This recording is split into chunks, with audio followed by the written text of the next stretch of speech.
सो है गाइज महाभारत के भगवत गीता में 15वें अध्याय में इस भौतिक जगत का, इस भौतिक दुनिया का पूरा तरह से चित्रण हुआ और कहा गया है कि उद्धर्व मूल मध शाखम श्रद्धम प्राहुर्व्ययम छंदासी यस्य पर्णानि यस्य तम वेत्सो वेदितम।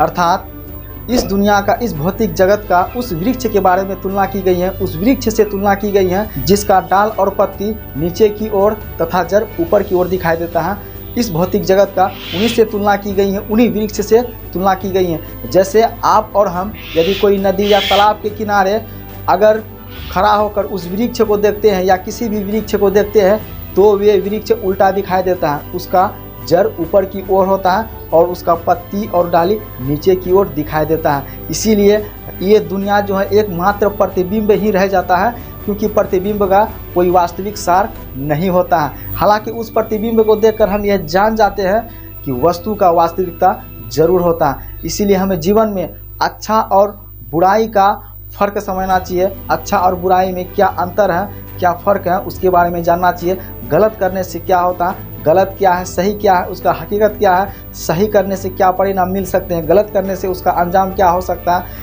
ये सब चीज़ें हम लोग को देखना चाहिए। और हमें सच्चाई और झूठ का पता लगाना चाहिए। हमें देखना चाहिए कि हमारी ज़िंदगी में क्या सच्चाई क्या झूठा है, इस दुनिया में क्या सच्चा है क्या झूठा है, क्या हकीकत है और क्या जो है बेफजूल की चीज़ें हैं, क्या ऐसी चीज़ें हैं जो हमारे काम की होती हैं, क्या ऐसी चीज़ें हैं जो बेकार की चीज़ें होती हैं। इन सब चीज़ों को हमें देखना चाहिए। जैसे उस वृक्ष की तुलना की है जिसमें हम अगर कोई नदी या तालाब के किनारे देखते हैं तो उल्टा दिखाई देता है, उसी प्रकार से ये दुनिया मात्र एक प्रतिबिंब जैसा होता है, एक प्रतिबिंब ही माना गया है। इसमें क्या सच है क्या झूठ है, इन्हें हमको पहचानने के लिए बताता है, इन्हें हमको देखने के लिए बताता है, क्या सच्चाई है क्या गलत है, इसे पहचानने के लिए बताता है। और हमें जीवन में जल्दीबाजी में कोई फैसला नहीं लेना है। अगर कोई भी फैसला लेंगे तो सोच समझ कर लेंगे।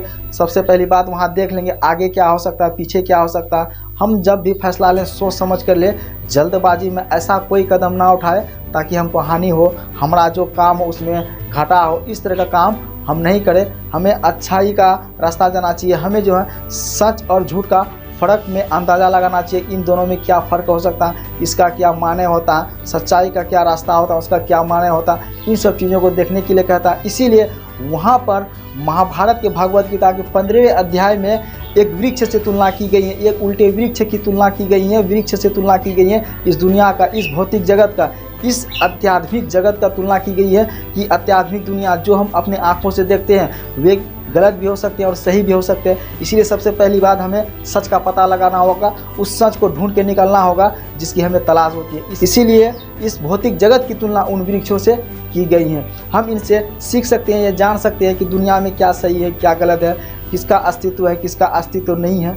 यही सब चीज़ें हमें सिखाती हैं। हमें महाभारत से यही सब सीख मिलती हैं, भगवत गीता से यही सब सीखने के लिए बहुत सारी ऐसी चीज़ें हैं। So dear friends, I hope कि मेरी सारी बात आपको समझ में आ गई होगी। दोस्तों, आप अगर मेरे चैनल पर नया है तो चैनल को लाइक सब्सक्राइब शेयर जरूर से जरूर कीजिएगा। मिलते हैं किसी ऐसी ही वीडियो में, तब तक के लिए जय हिंद वंदे मातरम।